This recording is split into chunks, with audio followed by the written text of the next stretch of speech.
আজ নিয়ে এলাম দারুণ স্বাদের পাবদা মাছের একটা রেসিপি। মাছের মধ্যে লবণ, হলুদ আর সর্ষের তেল মাখিয়ে 5 মিনিট রেখে দিলাম। সর্ষে আর জিরে একটু গুঁড়ো করে নেওয়ার পর এর মধ্যে দিয়ে দিলাম একটা টমেটো, দিয়ে একটা পেস্ট বানিয়ে নিলাম।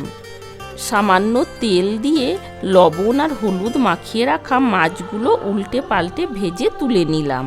দিলাম তেল, কালো জিরে, তার সাথে দিয়ে দিলাম একটা পেঁয়াজের পেস্ট। পেঁয়াজটা খুব ভালোভাবে ভেজে নেওয়ার পর দিয়ে দিলাম ওই বানিয়ে রাখা মশলার পেস্ট। দিলাম হলুদ, লবণ আর লঙ্কার গুঁড়ো মশলা, বেশ কিছুক্ষণ ঢাকা দিয়ে দিয়ে কষিয়ে নিলাম। তারপর দিয়ে দিলাম গরম জল। গ্রেভি ফুটে উঠলে মাছগুলো দিয়ে দিলাম আর ওপর থেকে ছড়িয়ে দিলাম সামান্য ধনেপাতা, দিয়ে 3 মিনিটের জন্য একবার ঢাকা দিয়ে দিলাম। দিলাম কাঁচা লঙ্কা, 2 মিনিট পর নামিয়ে নিলাম।